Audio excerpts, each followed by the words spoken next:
Hey everyone, it's Norm Farrar, aka the Beard Guy here, and welcome to another Lunch with Norm, the Amazon FBA and e-commerce podcast. Okay, today we're going to be talking about that nightmare when you wake up in the morning, you go to your computer, everything was butterflies and unicorns, and you see that dreaded Amazon seller email saying you're suspended. We've got an expert on today, and we're going to be talking about current issues sellers are having with their account, the resources that are available to you to help fight suspensions, and what are the proper course of action you can take when things go wrong. Okay, so welcome to another Lunch with Norm, the Amazon FBA and e-commerce podcast. Lunch with Norm, lunch with Norm, lunch with Norm, lunch with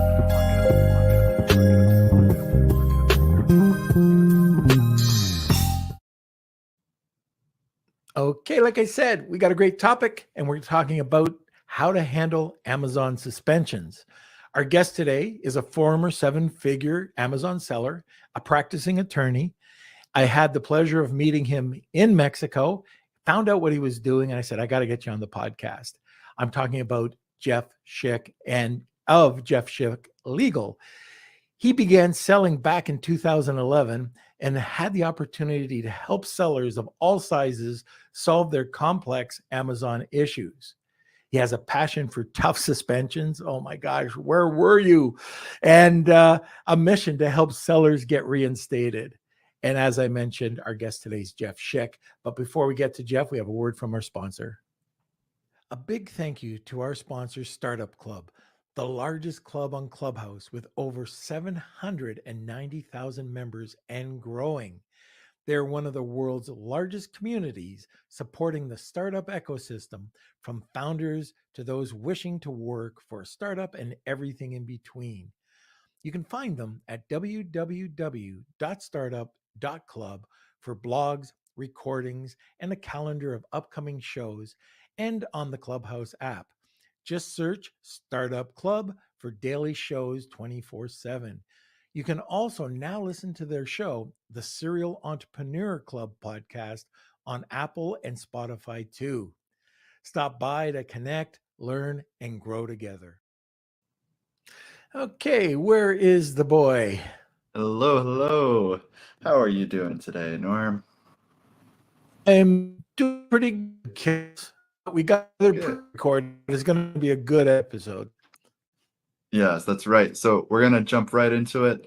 Don't forget to smash those like buttons. Give us a thumbs up if you're enjoying today's episode. And yes, please, questions, comments over in the comment sections. We'd be happy to answer them. We're going to throw them over into our Facebook group too if there are any questions. And today's going to be very insightful, and I think you guys are going to really enjoy it. Don't forget to join our Facebook group, Lunch with Norm, Amazon FBA and e-commerce collective, and that's it. We'll jump into it. All right. Well, I have a visitor here, Dallas. It seems that he was swimming in the lake because my podcast room is it smells like swamp right now. Just for clarification, he's just looking at me, and he's going over to his mat. So the room is stinking the whole episode. Clarification Just for everyone saying. at home. Dallas is a dog and not a person. So Dallas is our little golden retriever puppy. He thinks he's a person. Yeah. Okay. All right. So like Kelsey said, if you have any questions or comments, throw them over in the comments section so we can get right into this. Sit back, relax, grab a cup of coffee, and enjoy the show. Welcome, Jeff. Hey, how's it going? And that's, I have a deep appreciation for a dog that smells like swamp because, one of the number one product I sold on Amazon for all those years was pet shampoo. So really? Selling 100,000 bottles a year of pet shampoo that I appreciate dogs that go in swamps because that usually results in a later purchase for shampoo. So, and I know he'll just go and lie in the bed after this. So I get double whammied. The podcast room and the bed. I should sell laundry detergent too, then I guess. There we go. So, we, talked a bit. We bumped into each other a few times when we were in Mexico, and, you're doing something really unique in the Amazon space. And I'm going to get to that more towards the end of the show, but it's something I've never heard of before. That's going to help a ton of Amazon sellers. But the topic today is about suspensions. And Yes. I tell you, I've had these emails. I thought everything was going good. I had the pesticide thing 1,000 times. There's all sorts of emails that come out that really kind of put a nail in your coffin wanting to sell on Amazon anymore. So one of the things that I always tell people is you have to be really resilient dealing with Amazon. And let's get into this, because if we can help one Amazon seller learn how to fight these suspensions, it's going to be worth the podcast. So like right now, we have a lot of Amazon listeners that in many common ways have been suspended, and they don't know why. So where can we even start with this? Like, why do people get suspended and there's really no warning? There's no issues that have come up. All of a sudden you get that nasty email. And there's so many different reasons why people can get suspended. So I've had people that get suspended because they're accused of selling weapons on Amazon. Maybe a product that they had it contains, I had one seller that's basically had like a screwdriver, little miniature screwdriver. They were accused of that it was a knife. Well, there's definitely a difference in the blunt force that you would have to use with a pocket knife versus a pocket screwdriver, but yet they got suspended for, selling a screwdriver that was looked like a pocket knife. I've had sellers who were selling pharmaceutical type products, over the counter, that were accused of having restricted products inside them. And that was, so they said, well, maybe it contained, XYZ ingredient, which is restricted. It really didn't. Those are kind of, people hear about those and they think, oh, well, that's probably something black hat related. Both of those two cases I just described were honest sellers selling honest products with which bots flagged as being bad. There was no black hat tactic involved with that. It just was a purely bad luck situation. On the other side of the spectrum, of course, we've had sellers where, they wake up one day and their account is suspended and it's got all sorts of adult, flags on it that somebody went in and edited their catalog and made it look like they were selling adult products, or I've seen that. Found the CBD product that they're selling and added THC as a bullet point. Well, boom, that's gonna knock it off too. So, there's a couple of there's the black hat reasons, right? Somebody's come in and done something to your account, and then there's the fluff. All of a sudden, and why this drives me crazy. Why doesn't Amazon be more specific about why they're suspending you? They've done it. I would say over the last 4 years, they've gotten much better about it. So I can remember my first time that I got suspended on Amazon, and it was just this generic email, you're suspended. And, here's some things that might help when you're writing your plan of action. Look at your sourcing, look at your product, look at your manufacturing, look at the following elements and come up with a plan of action that addresses the issues that we've received. Well, that wasn't super helpful, because I looked at all that and I was like, well, there's nothing wrong with my sourcing. There's nothing wrong with my packaging and prep. Nothing seemed to be amiss. And then, of course, you learn all about through the whole process what ends up happening, how you get the plan of action, and how you go from point A to point Z and get reinstated eventually. So it's but nowadays they're a little bit more specific. A lot of times, if they are going to kick you off, they'll say customers reported this specific issue with your product. Now address it. So like recently I was working on a case for a private label seller where they were accused of having products that were open and used sold as new products. Well, turned out that when they were having the items shipped to the customer, if one customer opened it, used it, and shipped it back, and then Amazon didn't realize it had been opened after it was shipped back, then it would be sent out to somebody else who would receive a very, very well used product that they of course would not want. So coming up with a plan of action, for instance, in that case, tamper evident seals are a huge help to fixing that problem. You put on a really shiny sticker that says, if seal is broken, do not return to inventory. You put that on all of your seams on the box, And not only does that stop you from getting these sort of suspensions in the future, but it stops Amazon from sending out your product to customers when it's But been will it used. stop them? Because, that sticker, how good is the sticker? Because you're talking about somebody that's receiving something in warehouse, really not looking, and just throwing it. I'll give you an example. And there wasn't a sticker on this, but this is going to be obvious. Paul Barron? Yes, I do. Okay. Good friends, right? He's a great guy. He's got a great product. Anyways, he got up. He doesn't mind saying, I'm not going to say his brand, but he sells swim diapers. Okay. And person sent back the swim diaper and he gave a refund.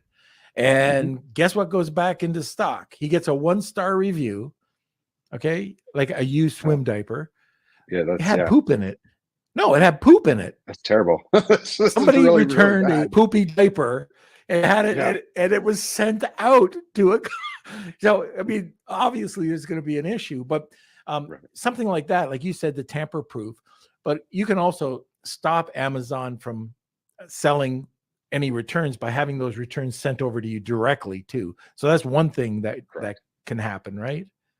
And yeah, although they don't always respect that, the sticker, right? Actually, the interesting thing about the sticker that I would say, with at least has been my experience with it, is it doesn't necessarily stop Amazon from putting it back into inventory. But when a customer, because what I used to do is I would shrink wrap the bottles of pet shampoo before they went out, and it would have a sticker on the high value pet shampoos that would say, if shrink wrap is broken, do not return to inventory. And I'd stick that on the bottle. So that way, because if you put it on the shrink wrap, then guess what happens when you throw away the shrink wrap? You lose the sticker. It doesn't do anything. So put the sticker on the bottle, then shrink wrap it. Well, what was interesting about that is if Amazon received back the bottle missing shrink wrap and they send it to somebody else, the customer, when they receive that, they'd be like, hey, I just received a bottle that doesn't have shrink wrap on it. And so they'd reach out to me, and then that would be my chance to say, you know what? I'm so sorry. Let me give you a refund, and we'll go ahead and, let's make sure, order a new one from Amazon. You can throw that one away. Someone at Amazon must have sent it to you. And that makes it so it no longer looks like my fault. I get it. I get it. Yeah. Yeah. So now what about some other common suspensions that are happening right now? So interestingly enough, there's suspensions over trademark issues are starting to creep up again. Really? And a lot of that has to do with people not understanding trademark law, which, I mean, let's face it, sellers aren't going to law school to learn about trademark, or, so they're not learning about trademarks from a legal perspective.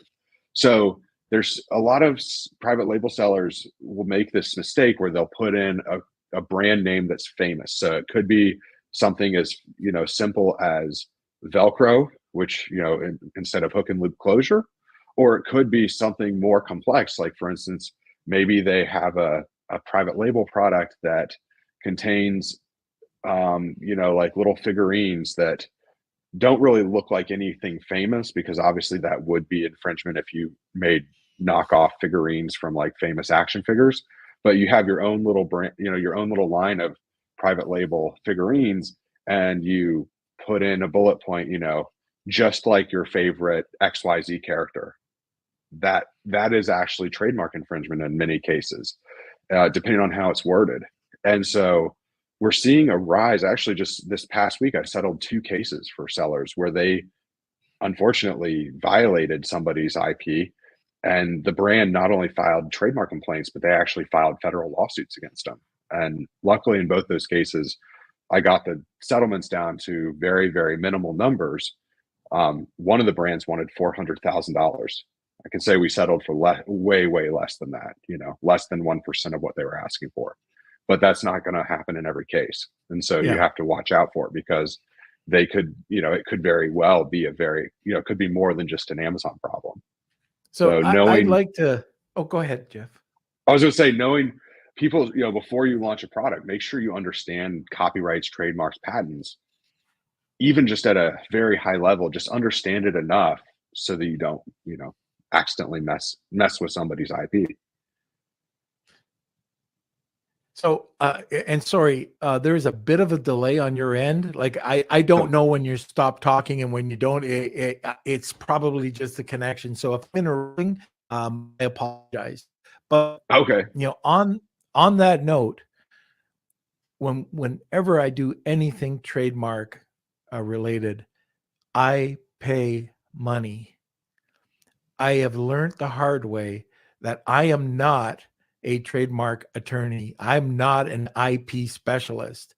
And I will pay whatever it takes to make sure that it's done correctly and it doesn't come back to bite me. And there's so many people that are out there that are doing it on their own to save $1,000 or $1,500. It's tough when you're starting out to come up with that money, but there is good money and there's bad money to spend, and trademarks and getting the right person to do it is spending good money. Absolutely. In fact, I would tell people if you're thinking about trademarks and you don't have the money necessarily to pay an attorney, the worst thing you could do is go to Fiverr and pay somebody $50. Because I had one seller come to me and he goes, "Look at this trademark search I paid," because I told him you need a trademark search for your brand. I said, and I don't personally do trademark searches like comprehensive ones because those are best done by people that all they do is breathe trademarks all day long. And so I said, I referred them to a colleague of mine that does that. And I think they were quoted $1,500 for a comprehensive trademark search. Well, they came back and they said, "Guess what I got for $50? I found someone on Fiverr that's a trademark attorney in India that could do a trademark search for $50. And I was like, oh, that was just, you could have given $50 to the Americans for Justice Foundation or something as a donation. It would have been better spent than that. It's because, you're right. There's good money and bad money. So when you're talking about suspension, so you get that email. What is the next step? Like, everybody's going to say, put together a plan of action. What should a seller do? Sellers should first figure out what Amazon's asking for. I've had some suspensions where sellers come to me and they're ready to, hire me to do the work. And I look at it and I say, well, and I'm very transparent about this. Like, I'm not going to take somebody's money if it's something they can fix themselves in a couple clicks. So actually, when I was in Mexico, one of my clients reached out and they had gotten the dreaded suspension notice for one of their private label products. And he goes, "How much do I need to pay you to fix this right now?" And I looked at it, I go, "Follow the link and tell me what it says." He calls me back. He goes, "You're not going to believe this. I just had to watch training video on Amazon and answer some questions. And they made it back live again." I said, "There you go. Didn't cost you anything, did it?" It's so part of the problem. Sometimes people immediately freak out and they think, "Oh my gosh, I'm suspended. I need to start, writing a blank check to get this back." And sometimes with Amazon, they're not looking for that. It might be, they've got a lot of new suspensions now that are what I would term as like fix-it suspensions, where they want you just to go and figure out the problem and fix it. And they're not looking for any elaborate plan of action. Of course, there's still some suspensions where they want the elaborate plan of action. And if that's taking place, then, step one is I tell sellers, figure out where it went wrong, because oftentimes there's going to be some truth to what Amazon's saying. There's their side, there's your side, there's truth is somewhere in the middle. So they're saying you did X, you're saying you didn't. But maybe there's some gray area that you could look at it from a neutral third party and say, well, I can understand why they think I did X, but we now need to just use that to come up with a viable, appeal that makes sure that never happens again. And if you don't take the time to do that soul searching to figure out why they're saying that, it's going to make the appeal that much more difficult, because Amazon's expecting that they're going to receive a response that addresses X. And if you don't even touch the subject, it's not going to go well. Even if you hire me or somebody else to write it, because we can't just write nonsense. They're going to just, they don't. I've had some sellers where they come to me, they go, "Well, I don't want to talk about that at all. That's not, I don't want to talk about that issue. That doesn't make me look good." And I'm like, well, sometimes we have to have these difficult conversations about it. The good news is anything they tell me is protected by attorney-client privilege. and I can then take that information and use it to create a response for Amazon that, sometimes they're still not going to look great, but they're going to look less bad with what happened, just depending on the situation. Yeah, there are certain things like A to Z claims that could be fraudulent. Like they're just it's black hat. There are, and I've seen this happen too. People hiring people in reviews to say certain words, and all of a sudden, choking hazard or something like that. 5-star review with choking hazard in it. They'll get their attention. One of my good friends, Elena Serres, she was doing really well on Amazon, and coming into November, she would always get an IP infringement claim, which took her 3 weeks to get around. So she'd always miss Black Friday and the good part of December. 3 weeks, and it happened 2 years in a row. And it was so hard for Amazon to just listen. This is wrong. This is absolutely 100% wrong. Here's the proof. But if somebody does this themselves, and like she did, and she's a lawyer, by the way, but anyways, if you do it yourself, is it better nowadays if you go rather go to somebody like yourself that specializes in this? Can it help out time-wise to get your account back? So I like to say to people when they're trying to decide whether to hire a specialist or, an expert in the space, is to think of it in terms of, one, time is money. Yep. So if she can get back even 2 days sooner, and assuming that the product has enough, revenue and profitability to make sense, then obviously look at your time value of money. Also, it helps a lot, like if somebody can be neutral, try as hard as we all are, we're only human. It's very hard to look at things from a neutral perspective. And I've worked with sellers of all sizes, and very few of them can ever look at a situation that's going on Amazon and objectively write something that doesn't have any emotion in it whatsoever. Because at the end of the day, Amazon doesn't want to read emotion. They want to read fact. So that's one thing to think about. If somebody is really good at that sort of writing, and if they're good at, at understanding the facts, like your other client who's an attorney, that she's probably pretty good at that sort of writing style. So it makes sense that she, would be able to do it herself. A lot of sellers, they struggle with that. The Amazon business becomes their baby.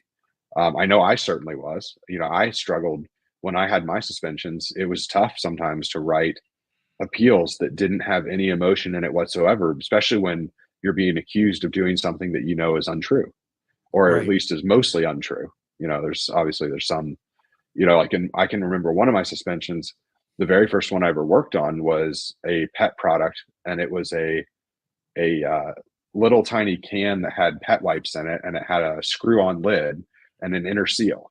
And I never thought before the suspension happened to check the insides of those to make sure that when they came from the factory that they were sealed. I just assumed the factory was doing their job and sealing them properly. And if I opened up the case and all the lids were screwed on properly, that was the end of it. And it turned out that some of them were not. And so, the failure in my quality control process in that case was people were receiving lids where this lid was screwed on, but the inner seal was open, and they thought that it had been messed with, that someone had used the product already. So being able to sit back and objectively look at it, made it, it was difficult to look at that and go, this is my mistake, and that I should have been opening these and randomly sampling them to make sure that the lids were on tight and that the inner seal was there. I've talked to a lot of people that have been suspended, and if they're telling me the truth, the high majority were suspended for wrongful reasons. Right. They weren't suspended because they were doing anything wrong. They got suspended because of either a bot or some fraudulent act, some unethical Chinese, and China was the big culprit for this. Just black hat, black hat, black hat. And anyways, did you find that the majority of the people that you've heard from didn't deserve suspension?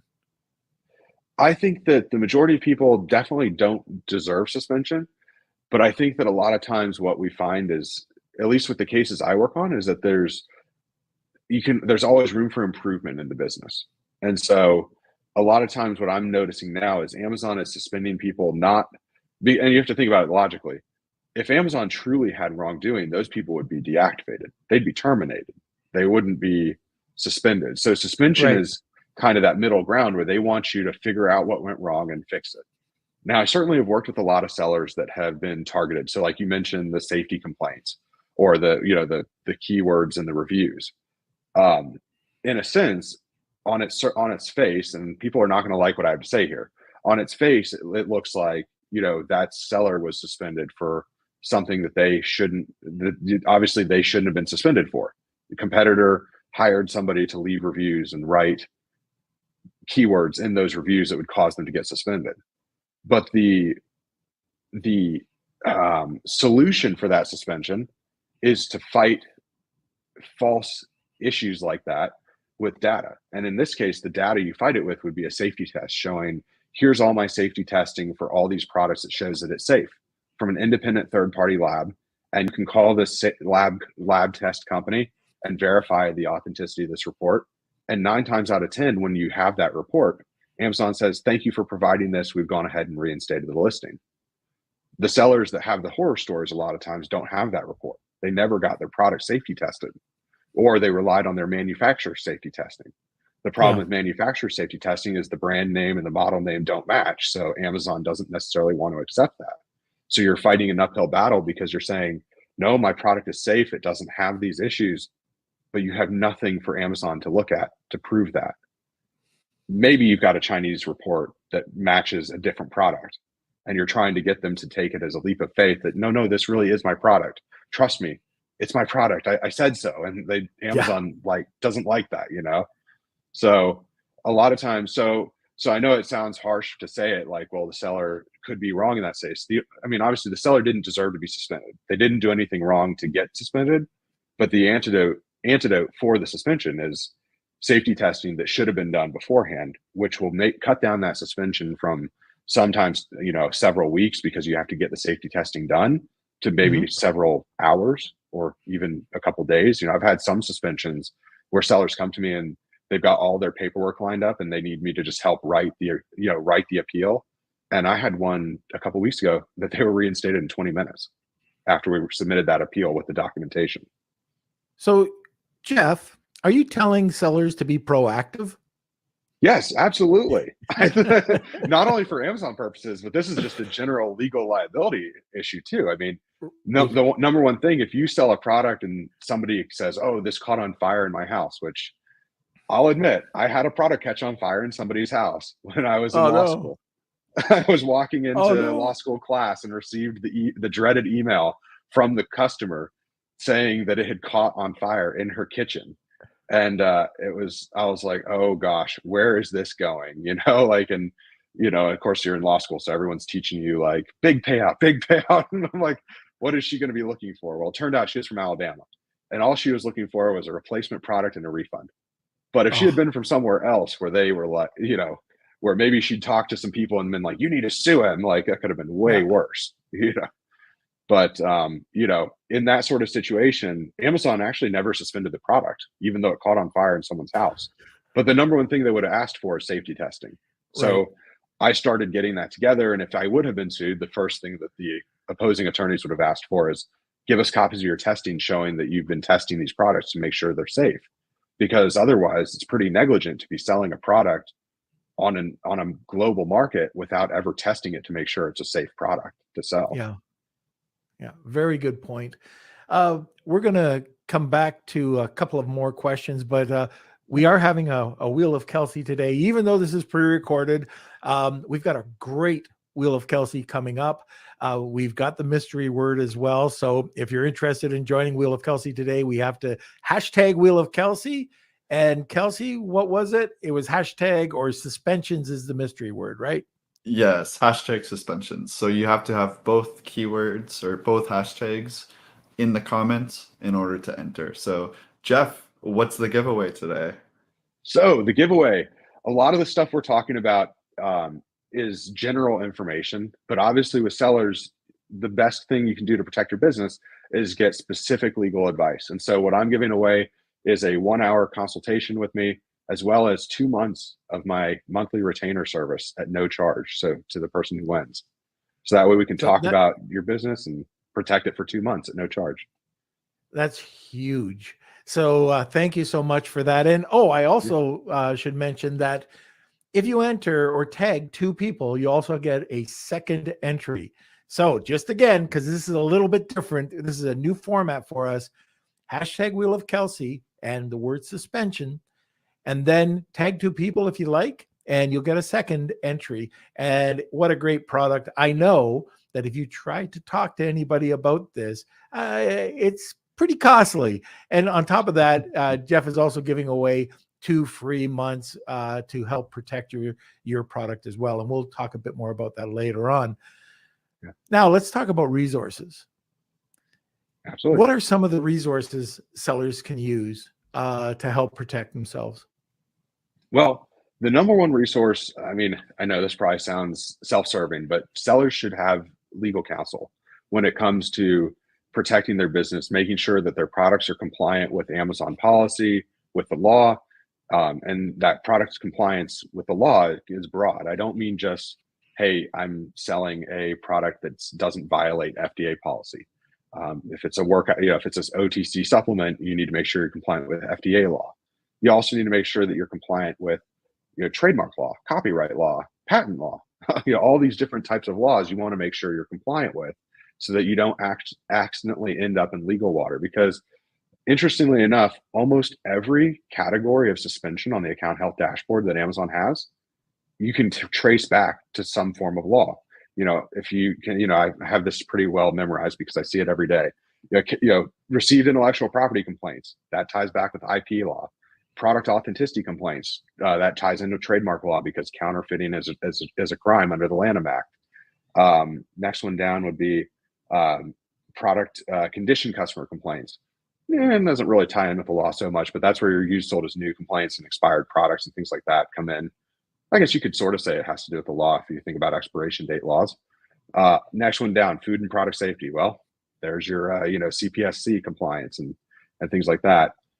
Listing policy violations. Nope, that ties in with unfair advertising law. So you kind of get the gist, but everything ties in.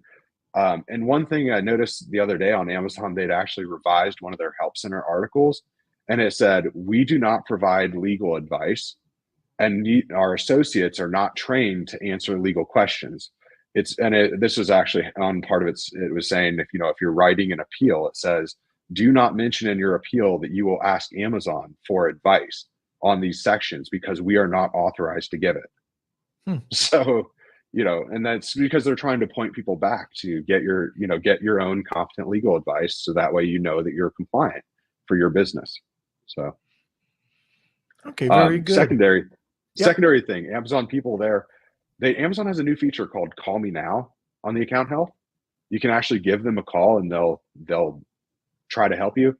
I always tell sellers it's a great resource if you want to just see what they have to say, but take it with a grain of salt, because a lot of times the people answering those phones are not necessarily well trained. They might be one step above your regular seller support. So you just, if they say something that sounds too good to be true, it probably is. I had one seller call them and say, "I want to launch a line of fitness apparel. When I tried to create a listing for NIKEY, it gave me an error message." And then he walked them through how to get it to be approved on Amazon. And so his brand name was approved as NIKEY for fitness apparel. Well, as an attorney, my first thing, I'm like, Nike, how do you pronounce that one? Is it Nike or Nike? Like, either way, it's phonetically trademark infringement. So it's not, it doesn't matter that it was approved by this person on the phone, because if you actually start selling under that brand, you're looking at a very expensive trademark infringement lawsuit. So yeah, very, very good. Now, the other thing I'm looking at is other mistakes people make when they are appealing? I'd say number one is emotion. You get really defensive about this issue and you get very emotional. Or along that same line, you take the attitude that Amazon, you have made a mistake, and I'm going to prove why. And that attitude doesn't usually work very well, because you're saying you've made a mistake and I'm disproving you. And the other person on the other side of the screen is truly disinterested because it's their job just to read and appeal. They're probably not even the same person that suspended your product or your account in the first place. And so they're looking at screen on the left that says, seller did X, Y, and Z. Here's evidence. Look at this timestamp. Look at this. All the evidence is right there for why they made the decision they made. And you're saying, Amazon, you're wrong. You are totally wrong, and I'm disproving you. That doesn't work.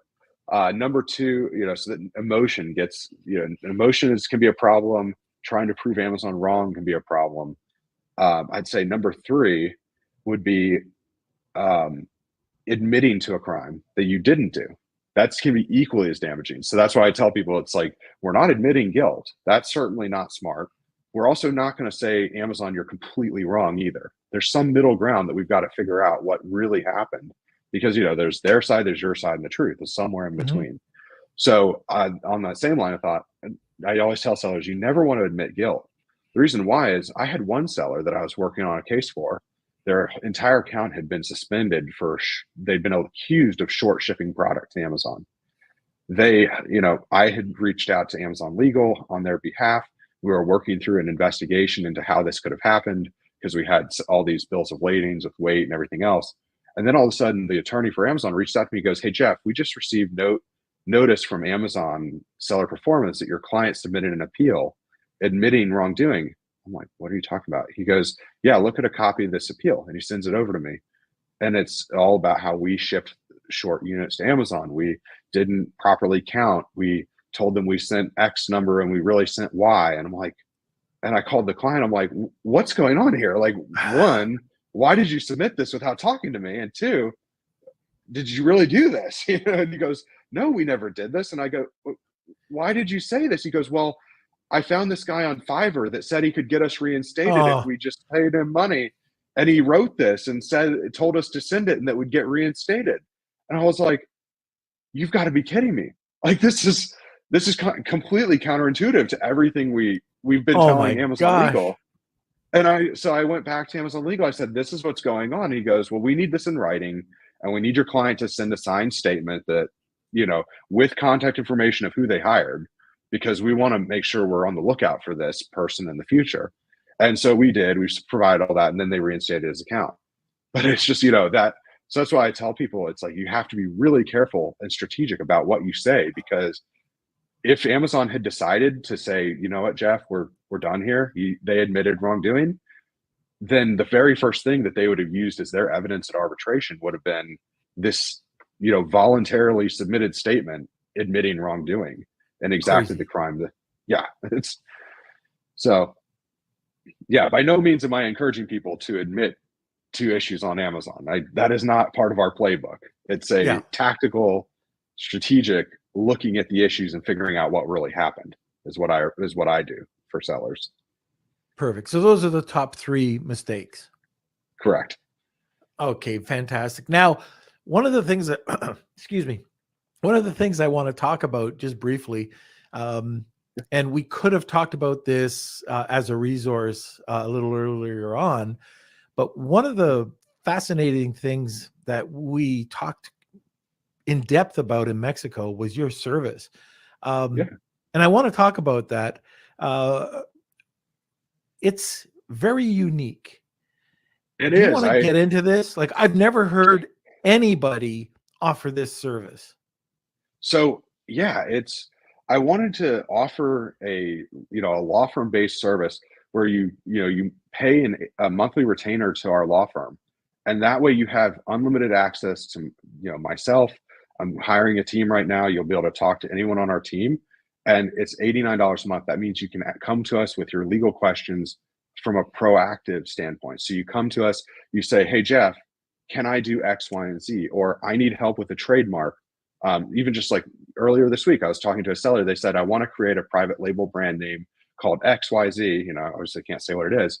Will that work? And I said, it took me about 15 seconds to look through it and think about it and be like, there's another company that's very close to this. I'm like, the reason why this was setting off alarm bells is like, I've heard this name before. And when I found it, I was like, if you spell it a different way, this is a company that already exists in the same space. I'm like, no, you definitely don't want to be doing that. And that was one of those complimentary calls where it's, I call them open office hours. People can use that time. It can be 15 minutes, it could be 30 minutes, even an hour, and they don't have to pay anything extra to run questions by me. And those can be Amazon questions, they can be legal questions. I really try to make it as a proactive service. But then there's also the reactive component too, which is if somebody does get suspended, either their account or for private label sellers, if it's one of their, one of the products within their brand, we'll write the appeals for them, and that's included. So you're not going to be hit up for extra money. We'll just go ahead and take care of writing that appeal so that you get the expert advice, beforehand, and you get the expert care on the, as well if you need it. So That's really crazy. try to make it, I try to make it affordable so that people don't have to choose between good legal advice and good, assistance when their products or accounts are suspended, and paying huge astronomical sums. Because I don't know if you know my story, but when I was in law school, I got suspended the week before finals. And for anyone who's been to law school, they'll know that finals week is extremely important because you have one grade in each class for each semester. So you could show up every day to class and get perfect attendance and perfect participation. But if you fail the final, you fail the class for the entire semester. And, likewise, you could never show up to class and you could get an A on the final and get an A in the class, which would be nice too. Doesn't usually happen that way, but it could. So I got suspended. My entire account got suspended the week before finals. And when I started reaching out to different service providers and attorneys, I had quotes ranging from $3,000 to $15,000. And, it was extremely stressful. I ended up doing it myself, the suspension, and I got myself reinstated, and like right before finals started. So I was able to study for finals and not have to fear, what was going to happen to my business. But that really, lit a fire under me to say, people shouldn't have to go in that same, be in that same predicament that I was in the future.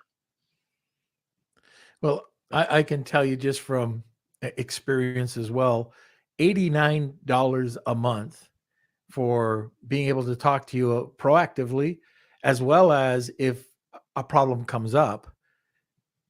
I don't care if it's going to be $1,000 for the entire year. Try finding somebody to fight this for $1,000, and it's going to come up. It's not if, it's when you receive one of these emails that you're going to need your help. And it's not just Amazon suspensions. Like you were saying, somebody needed a help with, they asked you about a name for a trademark, but it's a service that you're providing across the board for Amazon private label sellers that I think is amazing. $89 a month is just a small piece of insurance that you can sleep at night knowing that you'll get professional help doing this, if or when this happens. I say so myself. I do appreciate that. Thank you. Well, I got all excited. I remember in Mexico, like I questioned you like 5 times. Are you saying? Yeah, it's okay. So anyways, how do people get a hold of you? So best way is through my website. If they want to retain my law firm, they can sign up at JeffSchick.com. Sign-ups on there. As soon as you sign up, you have immediate access to my calendar. If you want to schedule a call right away, you get full access. Go in, you can schedule your calls. If you want to send me an email, it's jeff@jeffschick.com. I'm there to help. My passion is helping sellers because I can say to every seller, I've been in your shoes. I've done every job in the Amazon system from PPC to pack and prep, to listing creations. I've done them. And now, obviously I help on the legal side of things. So I know what people are going through, and I just love being a resource to help people with the business. Okay, fantastic. So we don't know yet. We just talked briefly before we started recording, but hopefully by the time that this airs, we're going to have a discount or a bonus from Jeff for any of our Lunch with Norm listeners, so they can take advantage of this too at a reduced rate or something. We're going to figure something out. So stay tuned. Kelsey will be posting something, I hope, shortly, and I highly recommend checking this out. Okay, Thank you. Jeff, at this time, I'm going to bring Yes. Kelsey in. Where are you, sir? Hey, Kelsey. Hello. Hey. So it's How's it time going? for that Wheel of Kelsey, isn't it? That's right. So we are running short on time, so I'm not sure. We'll do a quick edit and All right. okay. And then I just jumped in. Hello, everyone. It's me. I'm back. How is everyone doing? Just let me fix my screen here. All right, now I can look at you. Thank you for joining today's podcast.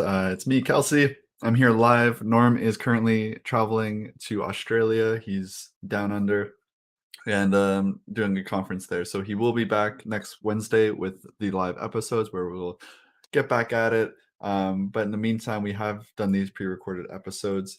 As they were saying, Jeff did do something special for us just for the Lunch with Norm crew. So if you are interested in our little deal with Jeff, you can sign up for his retainer, which is $89. That's a monthly retainer.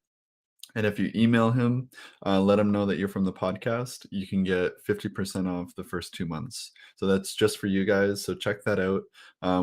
We don't have like the coupon set up, but Jeff said just give him an email, say that you're from the podcast, and he'll set you up with the 2 months of 50% off. So that's for everyone included. So without further ado, let me just throw it over to a sponsor, and then we're going to jump into the Wheel of Kelsey. A big thank you to our sponsor, Post Purchase Pro, the only complete A to Z done for you real email and text marketing service built specifically for Amazon sellers. My friends Sean Hart and Seth Stevens co-founded Post Purchase Pro after launching over 1,000 successful private labeled products, growing 53 brands, and get this, exiting 17 businesses. Post Purchase Pro creates all of your digital assets 100% for you, from marketing inserts, complete sales funnels, email follow-up sequences, and weekly email promotions. They manage and optimize everything for you to drive more sales, get higher ranking, and receive more reviews on Amazon. So check out Post Purchase Pro now to see if you too will see enormous growth like their nearly 500 clients worldwide. That's Post Purchase Pro at postpurchasepro.com/lunch. All right. So if you are enjoying today's episodes, make sure you give us a like and follow us on social media, whether that's Facebook, YouTube, wherever you're listening to. See, we just have a couple more people joining today's Wheel of Kelsey. So let me just quickly add them. Awesome. Thank you, everyone, for your patience. I'm kind of just rushing around. Okay, so it's that time. It's Wheel of Kelsey, and enjoy, everyone. It's time for the Wheel of Kelsey.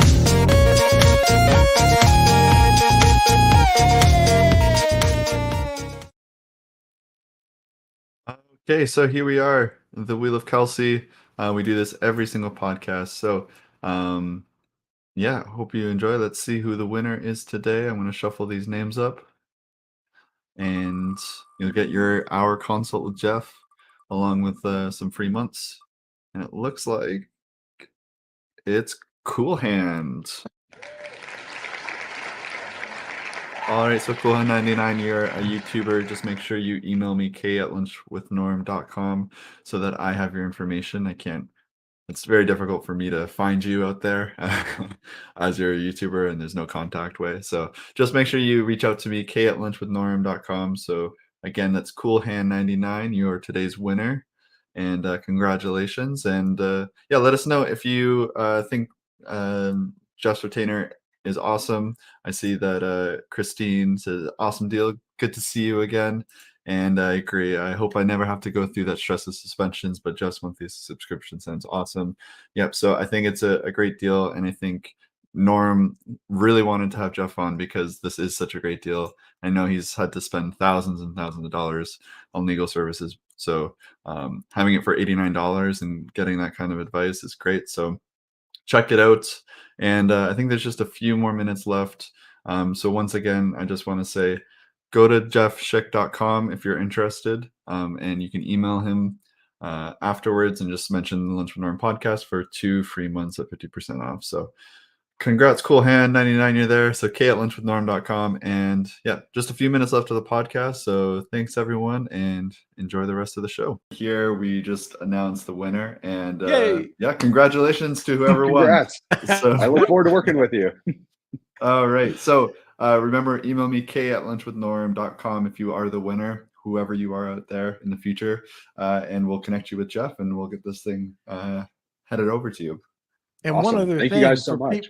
hey, no problem. But if people have questions, throw them over to our Facebook group, and we'll make sure that we pass them on to Jeff so he can take a look and answer them for us. Or Jeff, join the Facebook group. I was going And to if you say, see- let me, if you don't mind, let me take care of that right now while we're on the call. Okay. Let me go join it. So, And those listeners, Lunch with Norm, Amazon FBA, and eCommerce Collective, join along with Jeff. And yeah. What was that, Kelsey? Enjoy the Just in case Jeff didn't hear, our That Facebook is- group is Lunch with Norm, Amazon FBA, and eCommerce Collective. okay. So while Jeff's doing that, like Kel said, we are limited for time today. So we're going back. Hopefully you see us the next time live. If not, we'll have another great guest. Jeff, you've been awesome. First time guest, Awesome. and we'll have you back on for sure. Kels, is there anything else before we wrap up the podcast? Other than smashing those like buttons, giving us a thumbs up. If you are a YouTube subscriber, I do highly recommend hitting that subscribe button and ringing that bell so you get all the notifications. But other than that, Jeff, thank you so much. Thank y'all for having me. And I just joined the group, so I Perfect. appreciate that. All right. Okay, so that does it for today. We'll make this short and sweet. Join us every Monday, Wednesday, and Friday at noon Eastern Standard Time. And thank you so much for being part of a community. We could not do this podcast without you. We really appreciate all the engagement that you have in the group. And thanks. And hopefully we live soon. Lunch with the